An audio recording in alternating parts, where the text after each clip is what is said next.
देख एक बात समझ के चल, तेरे में वो है ही नहीं। ना तेरे पास वो टैलेंट है, ना तेरे पास वो जज्बा है, ना तेरे पास वो जुनून है, तेरे में कुछ नहीं है। नहीं होगा तुझसे, तेरी 9वीं क्लास बर्बाद है, तेरी 10वीं भी ऐसे बर्बाद होनी है।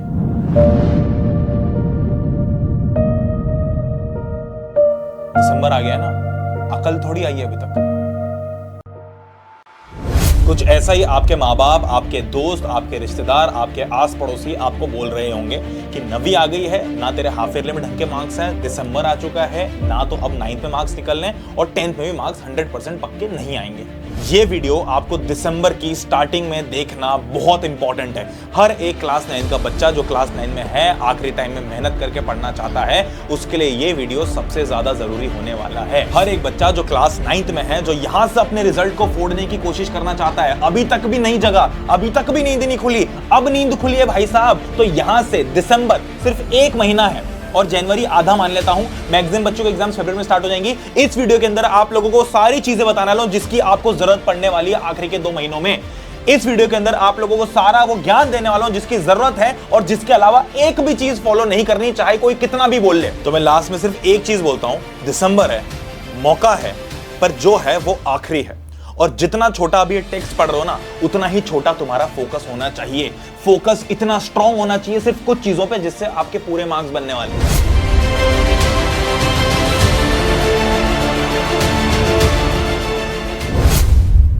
सबसे पहली चीज, इस मोमेंट में आपके लिए नाउ और नेवर फाइनली आ चुका है। मैं साल भर बोलता हूं ना कि अभी भी टाइम है, अभी भी टाइम है। ये नाउ और नेवर वाला टाइम है। अगर अब भी नहीं स्टार्ट किया भाई, तो फिर किस सोच में हो कि आखिर में आपके मार्क्स बन जाएंगे। देखो, पास तो मैं करा दूंगा तुम लोगों को, पास तो मैं आखिर के एक दिन, जब हमारी एग्जाम अगले दिन होगी ना, उसके 2 दिन पहले आके मुझसे पढ़ लोगे तो पास तो मैं तब भी करा दूंगा। बट जिस बच्चे को 60, 70, 80, 90% मार्क्स चाहिए, 95% मार्क्स चाहिए, उसके लिए आखिरी मौका है। इस बात की तो गारंटी है, क्योंकि जो 9th का एग्जाम है ना, 10th जैसा नहीं होगा कि सब कुछ जनरलाइज्ड है। 9th के एग्जाम में हर स्कूल की, हर टीचर की हर अलग अलग एक्सपेक्टेशंस है। ये आंसर राइटिंग में अलग एक्सपेक्टेशंस, उसके चेक करने की एक्सपेक्टेशंस, आप कैसे प्रेजेंट कर रहे हो अपने आप को, उससे एक्सपेक्टेशंस, दुनिया भर की एक्सपेक्टेशंस के बीच में आपको 9th में स्कोर करना है। 10th से 100 गुना मुश्किल क्लास है ये मान के चलो। और इसीलिए अब आपका नाउ और नेवर वाला टाइम आ चुका है।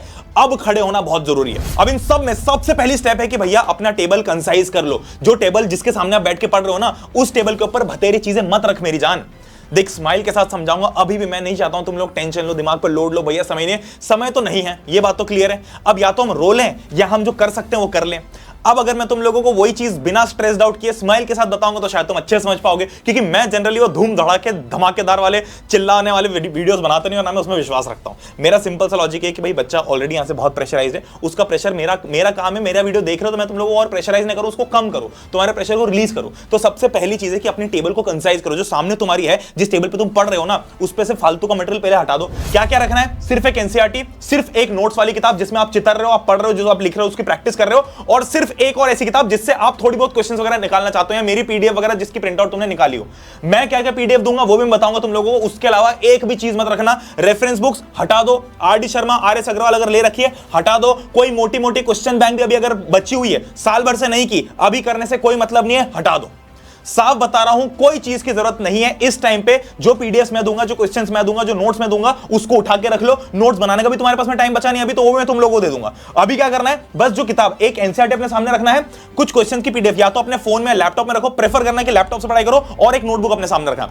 अब दूसरी स्टेप है कि भैया हमारा जो डेली रूटीन है वो कैसा दिखना चाहिए, सुबह से लेकर शाम तक का हमारा डेली रूटीन कैसा होना चाहिए, हम अपने रूटीन को कैसे बनाएं इस महीने में, ये मेक श्योर करने के लिए कि आपके पक्के 95, 98, 99 मार्क्स आए। अब दिसंबर, इस महीने के लिए जो डेली रूटीन मैं बता रहा हूं ना, आंख बंद करके उसे फॉलो कर लेना। बस जितना मैं बोल रहा हूं उतना कर लेना, आपके मार्क्स आने पक्के पक्के हैं। ठीक है, दिसंबर के महीने में आपको डेली रूटीन कैसे बनाना है अपना, सबसे पहली तो चीज है भैया कि मैंडेट्स को फिक्स कर लो। पापा की परी की तरह रहना बंद कर दो कि जब मर्जी होगी तब सो गए, जब अच्छा लगा तब उठ गए। आज स्कूल जाने का मन नहीं कर रहा, स्कूल नहीं गए।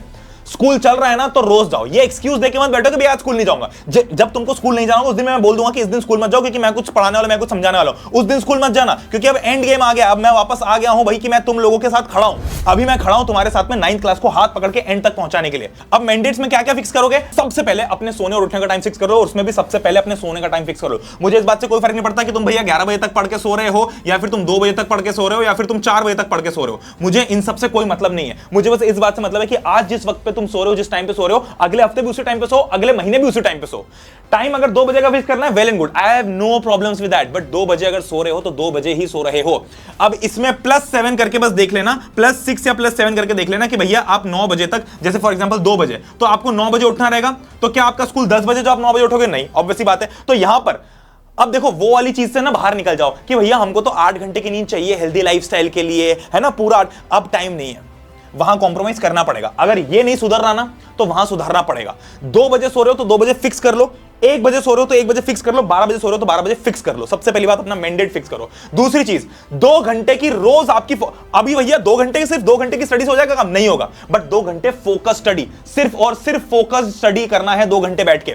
इन 2 घंटों को कैसे बाइफरकेट करेंगे हम ऐसे बाइफरकेट करेंगे 50 मिनट प्लस 10 मिनट्स। 50 मिनट आप पढ़ाई करोगे, 10 मिनट का ब्रेक, फिर अगेन 50 मिनट की पढ़ाई और 10 मिनट का ब्रेक। अब इस टाइम को रोज तुम लोग ऑल्टरनेट चलाओगे, science social, social maths, math science, इस टाइप से रोज आप टाइम को ऑल्टरनेट चलाओगे। 10 मिनट का ब्रेक बीच में जरूर देना, बट जो 50 मिनट की स्टडी होगी वो फोकस स्टडी होगी। फोन तुम्हारा दूसरे कमरे में पैक करके रखना। ये मैंने वीडियो बनाया टाइम टेबल के ऊपर कि टाइम टेबल कैसा मेंटेन करना और कैसा बनता है। इस वीडियो को देख लेना एक बार, बहुत सिनेमैटिक वीडियो बना के रखा है। अगला, late hours for application based chapters. इसका मतलब क्या भैया कि जो लास्ट का टाइम होता है आपके दिन का, जहां पर आप सोने वाले, फॉर एग्जांपल जैसे मैंने फिक्स कर लिया कि मैं 11 बजे सोऊंगा, तो 10 बजे से लेकर 11 बजे तक का जो टाइम आएगा वो ऐसा टाइम है जब मुझे थोड़ी थोड़ी नींद बनने लगेगी।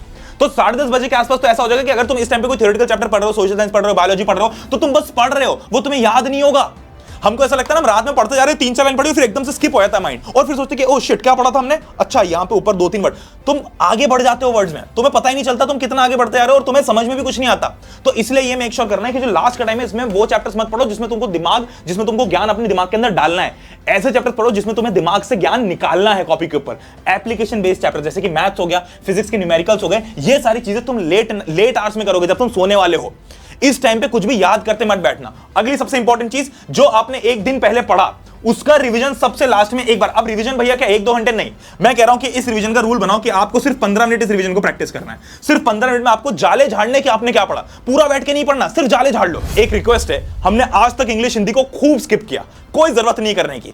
अब ऐसा मत करो। मैं अभी भी ये नहीं बोलता कि रोज पढ़ो, बट एटलीस्ट वीकेंड पे 1 घंटा कंपल्सरीली इंग्लिश और हिंदी को दो।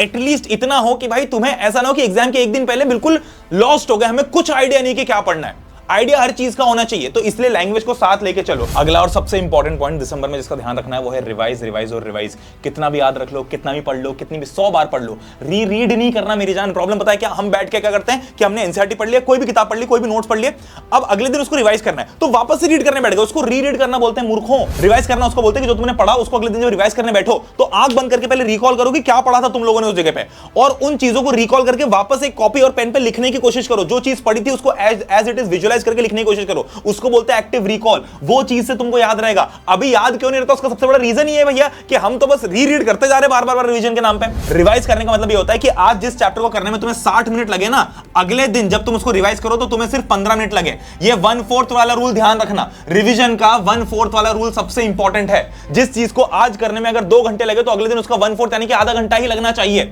उसी को रिवीजन बोलते हैं। और जब फिर से उसको रिवाइज करोगे तो फिर से उसको 1/4 कर दो। अगली बार आप लोगों का 5-7 मिनट में वो चैप्टर रिवाइज होना चाहिए फटाफट।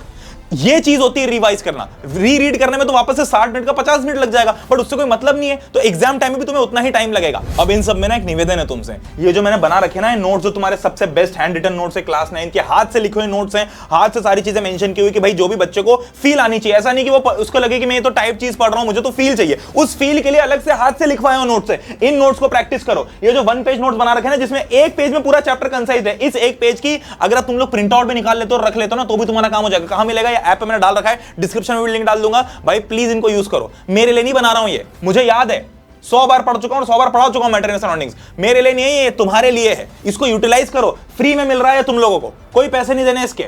किसी टीचर का मुंह नहीं देखना कि हमको कब लिखवाएगा ये नोट्स। किसी टीचर को ये नहीं देखना कि भैया कब हमको एनसीईआरटी से कोई सिखा देगी कैसे क्या करना है। कुछ नहीं है, बनाए नोट्स हैं, उठाओ और पढ़ना चालू कर दो। कुछ नहीं है इसमें। इतनी आसान भाषा में बनाए हुए नोट्स हैं, इतनी आसान भाषा में बनाए हुए 1 पेज नोट्स है कि भाई एक पेज में सब कुछ और सब समझ में आ रहा है कि अच्छा ये है।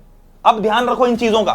तो 2 चीजें करना, एक तो जो डिस्क्रिप्शन फॉर्म है उसको जाके भर देना। सिर्फ मुझे इतना चाहिए कि आप लोगों के एग्जाम्स किस डेट से स्टार्ट हो रही हैं, और दूसरा है कि नीचे कमेंट भी कर देना तुम लोग कि आपके एग्जाम्स कब से हो रही है, तो बाकी बच्चों को पता चल जाएगा भाई अपन अकेले नहीं जिनके एग्जाम जल्दी स्टार्ट हो रही है, जिनके अपने अकेले नहीं जिनके एग्जाम्स लेट स्टार्ट हो रही है। अब लास्ट में अपने आप से एक सवाल पूछना कि व्हाट वाज योर व्हाई। आपका वो क्यों क्या था, किस कारण से आप आए हो इस वीडियो के ऊपर, किस कारण से आप ये सोच रहे हो, किस कारण से आपने इस चैनल को सब्सक्राइब किया है, किस कारण से आप इस चैनल के साथ जुड़े हो, किस कारण से आप ये सोच रहे हो कि मुझे 9th को फोड़ना है। क्यों फोड़ना है 9th को? कुछ काम की नहीं है, 10th भी किसी काम की नहीं है, 11th भी किसी काम की नहीं है, 12th भी किसी काम की नहीं है, कोई जिंदगी तो परिवर्तित होना नहीं है। तो वो रीजन क्या था आपके दिमाग के अंदर, आपने अपना वाई क्या बना रखा था कि मुझे ये चीज क्यों करनी है, उसको फिर से रिकॉल करो। मुझे इसलिए करनी क्योंकि मेरे माँ बाप के चेहरे पे खुशी लाके देगी। जो आज तक मुझे निकम्मा समझ रहे हैं ना, जितने भी मेरे टीचर्स हैं, आस पड़ोस वाले हैं जो मुझे कुछ नहीं समझते हैं, और मैं था भी नहीं कुछ, मैं मानता हूं ये बात ओपनली, मैं 8वीं तक बिल्कुल फेलियर हूं, मेरे 9th में आफिर बिल्कुल खराब मार्क्स आए, बट अब अगले 1-2 महीने मुझे अपने आप को ऐसा पलटना है कि सबके मुंह पे मैं ताले लगा दूं। ये अगर है तुम्हारा वाय तो ही तुम आगे बढ़ोगे, वरना कोई मतलब नहीं है, कुछ नहीं होगा। 9th पढ़ के भी, 10th पढ़ के भी, 11th, तुम्हें मेहनत करने की अगर इच्छा नहीं है ना, तुम्हारे अंदर वो फील नहीं है ना कि भैया कुछ भी करके उखाड़ना, इन सबके मुंह पे ताले लगाना है। ये जो मेरे माँ बाप को आके बोल देते ना बार बार कि तुम्हारी औलाद किसी काम की नहीं है, उनके मुंह पे तमाचा मारना है कि तुम्हारी औलाद कितनी काम की हो, देख लो। दूसरों की औलादों के सामने अपने नंबर बढ़ाने, सिर्फ ये एग्जाम में नहीं, हैसियत में, औकात में। वो वाय अगर है ना तो लग जाओ। इस वीडियो का नीचे कमेंट सेक्शन खोलो और वहां लिख दो कि दिसंबर में मैं खेल पलट दूंगा, दिसंबर में खेल पलट दूंगी। जितने मेरे शेर दिख रहे हैं ना, इसको, और मेरे शेरनियां दिख रही है ना, सिर्फ एक तो पहली बात तो मुझे समझ में आता है कि सब लोग ये क्यों बोलते हैं कि सिर्फ मेरे शेर ये कर रहा है। लड़कियां देख रही है भाई, बहुत लड़कियां देख रही हैं इस वीडियो को, मुझे पता है। लड़कियों को भी नहीं समझ में आता कि कैसे पढ़ना है, सिर्फ लड़कों को ही क्यों एड्रेस किया जाता है जनरली। तो नीचे कमेंट्स में जाके ये कमेंट करो, मैं खेल पलट दूंगी या खेल पलट दूंगा। और सारे मेरे जितने भी शेर और शेरनियां इस वीडियो को देख रहे हैं ना, मैं हाथ पकड़ के 9वीं कक्षा नैया पार लगवा दूंगा। बस भरोसा रखना और मेहनत करना। ये जो मैं फ्री में कंटेंट दे रहा हूं ना, ये मेरे लिए नहीं है, तुम्हारे लिए। इसको यूज करो, जाके डिस्क्रिप्शन चेक क्या करो, बार बार टेलीग्राम पे अपडेट करूंगा चीजों को, टेलीग्राम ज्वाइन करो, इंस्टाग्राम ज्वाइन करो। ये आलतू फालतू के पेजेस फॉलो करके, लाइक करके कुछ नहीं होना है। नहीं करना फॉलो, मत करो। मेरे को फॉलोअर बढ़ाने, नंबर नहीं बढ़ाना, मत फॉलो करो, पर जाके रोज प्रोफाइल चेक कर लो कि भैया क्या आ रहा है। अभी इंस्टाग्राम के ऊपर हमने 45 दिन का एक चैलेंज चालू किया, जिसमें हम रोज एक रील डाल के, एक पोस्ट डाल के, एक शॉर्ट डाल के आप लोगों को 5 ऐसे क्वेश्चन दे रहे हर चैप्टर के कि भाई रोज ये 5 की प्रैक्टिस लगा ले। हार्डली आधा घंटा लगेगा, उससे ज्यादा यूटिलिटी का तो कोई काम नहीं कर रहे हो। आधे घंटे में आधा घंटा रील स्क्रॉल कर रहे हो ना, वो एक रील पे रुक के बस अगर आधा घंटा वो क्वेश्चंस कर लेना तो नंबर बढ़ जाएंगे। तो दैट बीइंग सेड, मैं खड़ा हूं तुम लोगों के साथ एक स्माइल के साथ में। बीच बीच में हो सकता है मैं थोड़ा हार्श हो जाऊं, थोड़ा आप लोगों के ऊपर ऐसा हो जाऊं, बट समझो मेरी बात को, लास्ट मोमेंट है, खेल पलट देंगे और सच में पलट देंगे। तो दैट बीइंग सेड, मिलते हैं अगले वीडियो के अंदर। आप लोगों के लिए प्रणय भैया इज ऑलवेज हियर। और अब चूंकि दिसंबर का महीना आ चुका है, तो तुम्हें असली मेरा रूप देखने को मिलेगा कि मैं क्या आग लगवाता हूं तुम्हारी 9th में। चाहे वो लेक्चर्स हो, चाहे वो 30-30 मिनट, 10-10 मिनट में रिवीजन करना हो, चाहे वो कुछ भी हो, हर एक चीज आएगी। हम तैयार हो जाओ, सब्सक्राइब करके रखना, नोटिफिकेशंस ऑन करके रखना। मुझे फर्क नहीं पड़ता कि एक बच्चा है, 100 बच्चा है, 1000 है, लाख है, 10 लाख है। मुझे इस बात से फर्क पड़ता है कि अगर एक भी आया है, उसकी नैया मैंने पार लगवा दी तो मैं जीत गया। और तुम वो एक हो कि नहीं हो, मुझे बताओ।